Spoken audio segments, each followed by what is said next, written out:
tahun ini kita sudah 75 tahun merdeka gitu. Kira-kira apakah kita sudah sama dengan apa yang kita katakan waktu visi lama itu? Nanti kita sampai kepada yang kondisi sekarang ini gitu. Tapi alangkah baiknya kalau kita melihat kembali 75 tahun kita merdeka ini sudah di jalan yang benar atau mungkin ada hal-hal yang perlu kita ingat kembali gitu.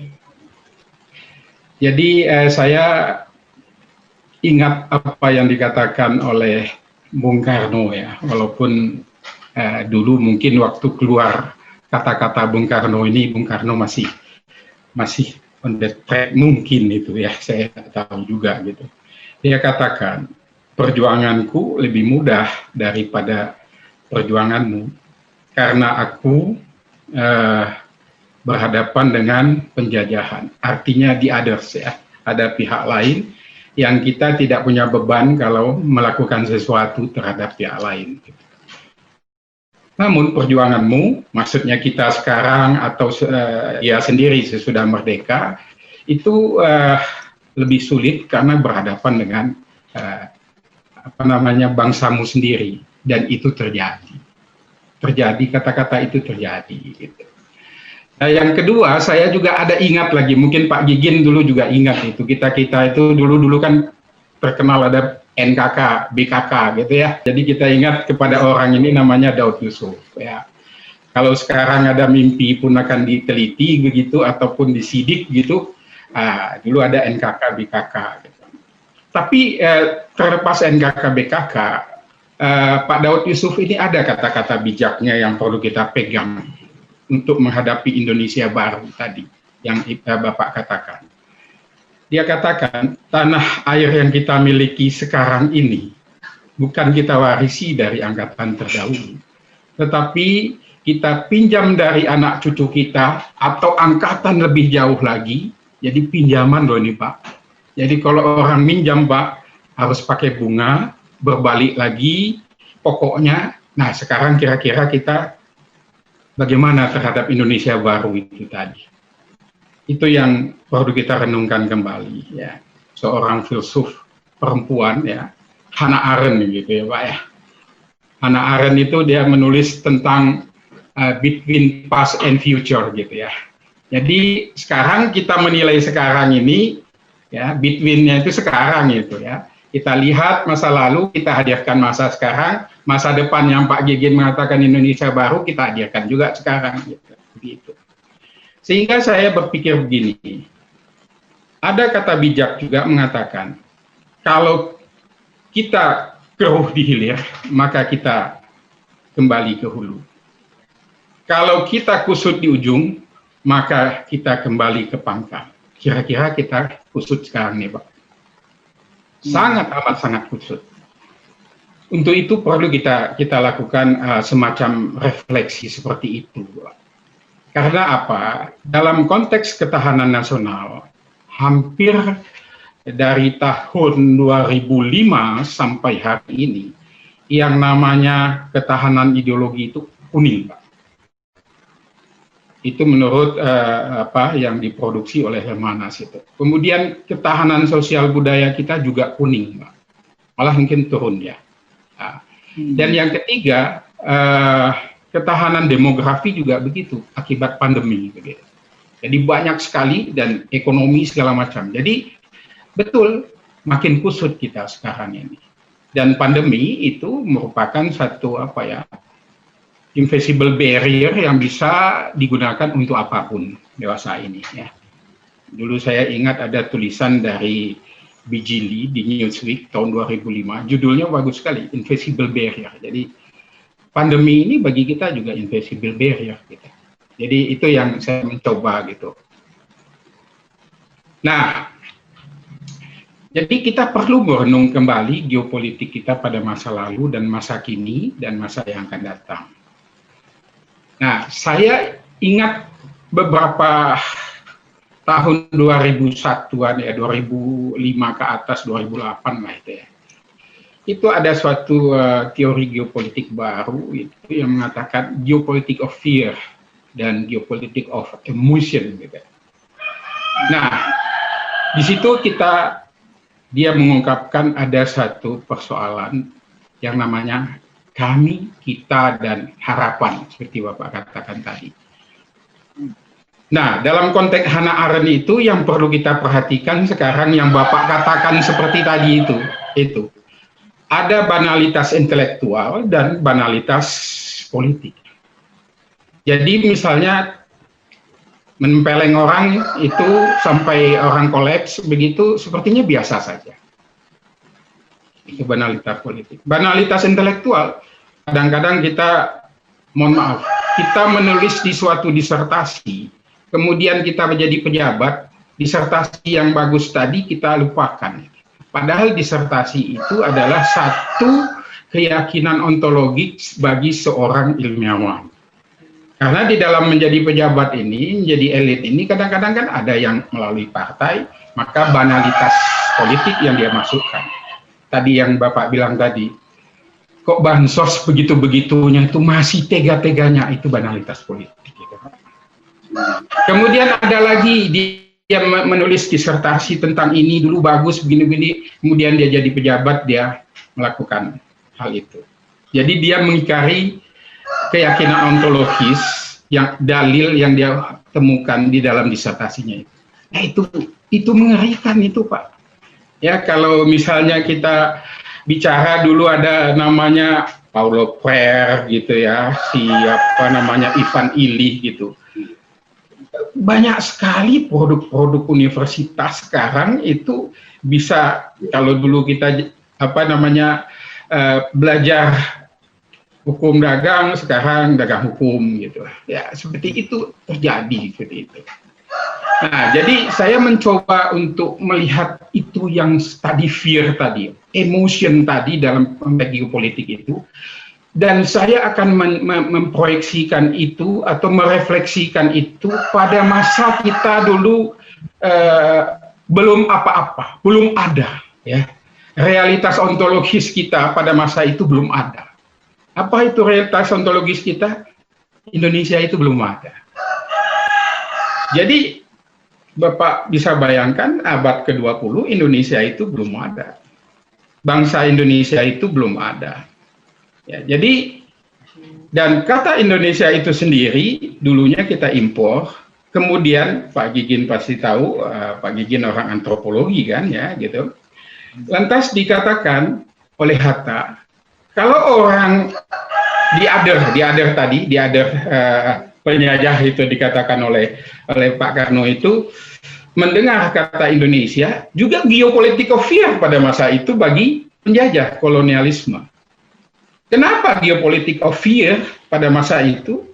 Karena kata Indonesia itu adalah kata tuntutan, menuntut terhadap pihak lain yang kita namakan kolonialisme itu. Tuntutan untuk apa? Merdeka. Merdeka itu fear bagi mereka. Ya, bagi mereka pada masa itu fear sekali gitu. Dan tuntutan untuk menjadi satu identitas bangsa. Ya. Jadi sebelum abad ke-20 bangsa Indonesia itu belum ada. Yang ada yang kita katakan sekarang ini Bhinneka itu yang ada, tapi Indonesia belum ada waktu itu. Nah, tuntutan yang kedua apa? Tuntutan untuk institusi negara, identitas dari suatu institusi negara. Gitu. Dan yang ketiga, identitas dari suatu bangsa pemersatu. Jadi luar biasa ya, dari fear pada masa lalu, 75 tahun kemudian kita hari ini, fear lagi kita yang dihadapkan oleh Pak Gigin tadi kepada saya. Seperti itu. Lah, di mana salah kita? Nah, itu yang perlu kita hadapkan untuk kita seperti yang Pak Gigin katakan, visi Indonesia baru 2021, bagaimana gitu. Nah, seharusnya visi kita itu kita canangkan sudah jelas di dalam namanya pembukaan seperti itu. Nah, Bapak bisa bayangkan, based on geopolitik kita itu luar biasa, Pak. Tidak ada negeri di Eropa pun yang melakukan based on geopolitik seperti kita. Saya katakan kepada Bapak, tadi Hannah Arendt. Hannah Arendt salah seorang ya filsuf wanita pada zaman modern abad ke-20 itu yang menggagas tentang feminisme gitu, dan kemudian dilanjutkan oleh John Kelly seperti itu. Itu tahun 77, tapi tahun 28 bagaimana Indonesia mengartikulasikan gender yang seimbang, yang harmoni dengan kata kami. Dulu kita kata kami, waktu dulu itu kita kami. Sekarang yang Bapak katakan itu tadi, kami itu sudah sirna ya, sudah hilang gitu ya. Lantas kata kita juga sudah hilang. Yang ada di others. Ternyata Pak Gigin, dalam konteks geopolitik of fear, di Barat, di Eropa juga terjadi seperti kita ini, di others itu. Di others di sana agak berbeda dengan di others di Indonesia. Di others di sana adalah minoritas. Yang seperti backwash effect dia kepada Eropa itu, yang dulu melakukan penjajahan kepada mereka di Afrika atau Afrika Utara itu, yang kita namakan sekarang minoritas di sana gitu, dan sangat menakutkan. Misalnya peristiwa di mana di Prancis seperti itu ya Pak ya, Macron gitu ya, kemudian juga di Denmark gitu. Jadi terjadi di others, kemudian banalitas gitu, seperti itu. Nah, Bapak bisa bayangkan bagaimana identitas kami itu sekarang itu sesuatu yang barang mewah bagi kita sekarang yang Bapak katakan tadi. Kemudian juga kita tidak pernah menunjukkan satu identitas yang betul-betul gender, bukan identitas orang Jawa, orang Sumatera, tetapi putra-putri. Ini kan salah satu yang hebat ya, dari nothing ya to something itu kan sesuatu yang hebat itu. Dan berikutnya, itu yang kita namakan basis geopolitik kita waktu itu. Kita tidak punya apa-apa, yang kita punya adalah satu cuman spirit keindonesiaan. Ya, itu yang saya sampaikan. Jadi terjadi apa yang kita namakan transformasi ya dari politik primordial kepada sivil politik yang baik sekali. Artinya dari politik lokal begitu banyak tempat yang ada di Indonesia ini, seperti di tempat saya berdiri ini namanya Kerajaan atau Kesultanan Yogyakarta, di Kampung Pak Gigin di Solo itu ada Sunan, dan itu ada 200-an. Itu dengan apa ya? Kalau diistilahkan ikhlaslah bahasa agamanya, tetapi dalam konteks bahasa yang agak filosofinya dikatakan imperatif kategoris orang itu semuanya mendukung yang namanya Indonesia tadi. Jadi politik lokal menjadi negara bangsa, sesuatu yang luar biasa sekali waktu itu. Saya pernah pergi ke Sambas, ke Bulungan, ke beberapa kesultanan itu. Dulu Pak Karno itu sering semacam roadshow untuk membangun Indonesia itu, menjanjikan macam-macam kepada kami. Kami percaya kepada dia gitu. Begitu juga dengan kesukubangsaan, 1340 kesukubangsaan. Kemudian menjadi bangsa yang tadi saya katakan tidak ada menjadi ada. Dan itu adalah dalam konteks sekolah, betul-betul dalam konteks keilmuan yang luar biasa ya. Secara ilmu antropologi kan luar biasa, antropologi politik luar biasa. Kemudian kita shifting lagi menjadi warga negara. Berarti kita melakukan shifting itu adalah 2 kali. Satu dari politik primordial politik menjadi sipil politik. Ini bagus sekali. Waktu itu kita belum tahu tentang apa nantinya kemerdekaan itu. Yang penting merdeka dulu. Kemudian kita capai itu apa yang kita namakan kemerdekaan itu. Coba kita lihat kata-kata kemerdekaan, kami. Tadi yang saya katakan nama Pak Gigin, kami, bangsa Indonesia. Jadi kami bangsa Indonesia hadir dia di dalam konteks apa? Merebut kemerdekaan tadi, proklamasi tadi. Proklamasi kemerdekaan dari kolonialisme kepada Indonesia, itu ada persoalan di sana yang namanya kekuasaan. Persoalannya di sini kekuasaan itu. Jadi dari kami tadi menjadi harapan, ini yang harus kita lakukan kembali, kita ronce kembali, kita tailor lagi untuk menjadi Indonesia tadi. Tetapi ada persoalan yang besar di sini. Pengalihan pemindahan kekuasaan dari Hindia Belanda ke Indonesia. Nah, saya jadi ingat, Pak, kata-kata bijak dari yang namanya Abraham Lincoln. Kalau Anda ingin tahu watak seseorang, maka beri dia kekuasaan. Taulah wataknya. Bapak, waktu peristiwa sebulan yang lalu, caci maki orang, bilang orang tentang Edi Prabowo apa? Dia anak baik, dia ini baik, dia tukang pijat saya, tukang ini saya, segala macam. Pokoknya bagus semua. Orang lupa dengan apa yang dilakukan oleh Akademi Militer mengeluarkan dia. Karena apa? Karena psikotesnya yang tidak bagus. Tetapi kawan kita yang satu itu karena namanya orang dihegemoni, Pak, pasti orang tidak bisa apa. Tetapi waktu dia dikasih kuasa, Pak Gigin bisa lihat apa yang terjadi. Ya, itu contoh. Loh, orang dari Selokan itu soal lain. Tapi itu dia masih dalam bentuk subordinasi. Waktu dia dikasih ordinasi, dia akan membuat dengan caranya sendiri. Jadi apa yang dikatakan oleh Abraham Lincoln itu terjadi, Pak. Begitu juga yang Pak Gigin tadi soal bansos. Walaupun dia sudah orang kaya, raja minyak pelumas segala macam, waktu dia dikasih kekuasaan nampak aslinya. Jadi ternyata bagaimana kita mengelola kekuasaan ini, sebagaimana apa yang dikatakan oleh Machiavelli, itu ternyata terbukti 75 tahun bagaimana kita mengelola kekuasaan.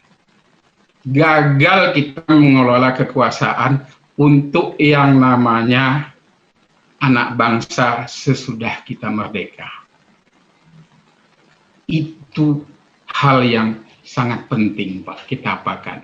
Jadi tadi yang saya katakan tadi, kalau kita kusut di ujung, kita kembali ke pangkal. Kita ingat-ingat lagi, tapi bukan rekonstruksi yang jujur loh, Pak. Rekonstruksi yang jujur, jangan rekonstruksi yang diada-adakan. Nah, oleh karena itu, geopolitik Indonesia sebenarnya hebat. Tetapi yang tidak hebat adalah bagaimana menggunakan kekuasaan untuk melakukan realisasi geopolitik Indonesia. Karena berbeda, geografi politik dengan geopolitik berbeda. Satu dah sains, satu dah solen. Dengan apa solennya ini? Kekuasaan dia. Jadi soal kita sekarang orang banyak mengatakan, wah ini komunis, ini apa, ini apa. Saya katakan ideologi kita sekarang suka-suka. Di Solo ada rumah makan suka-suka, suka-suka, Pak. Jadi walaupun apapun ideologi kita, dari awal kita merdeka sampai sekarang kita tidak pernah melakukan ya ideologi maupun Undang-Undang Dasar 45 tidak pernah kita sentuh. Kita berimprovisasi dengan suka-suka kita. Ideologinya apa? Ya ideologi suka-suka. Itu yang terlihat kalau kita lihat dari kondisi itu. Coba kita lihat bagaimana tadi pemindahan kekuasaan itu juga dibungkus, diatur dengan baik di dalam pembukaan atau konstitusi kita. Membentuk suatu pemerintahan negara Indonesia.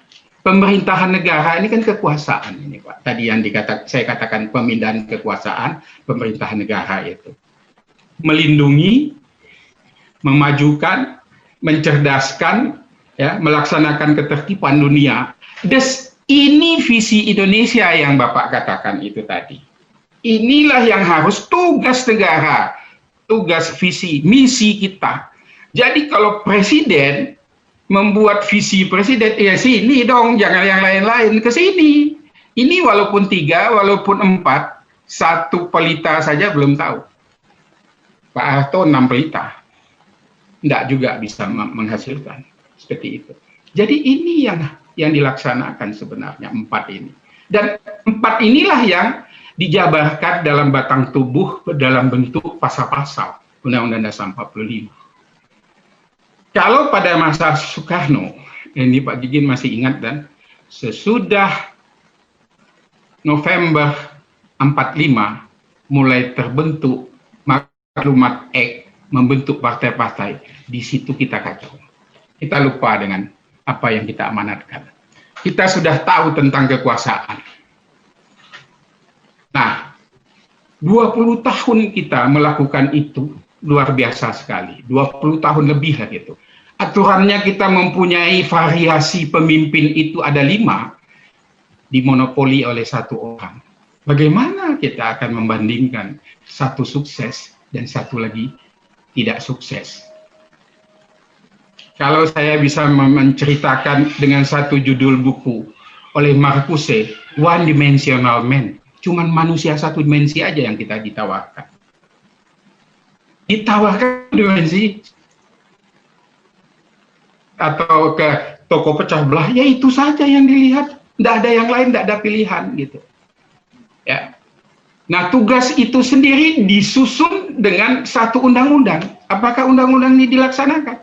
Saya katakan sama Pak Gigin, pasal 33 itu mirip nyanyinya Dewi Yull, buah semangka berdaun sirih.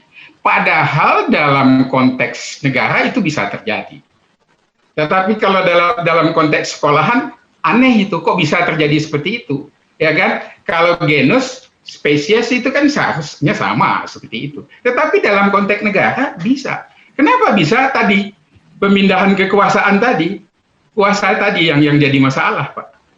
Jadi kalau Pak Gigin dikasih kekuasaan, saya nggak tahu nanti, atau saya sendiri gitu, mau jadi apa gitu, saya nggak ngerti itu.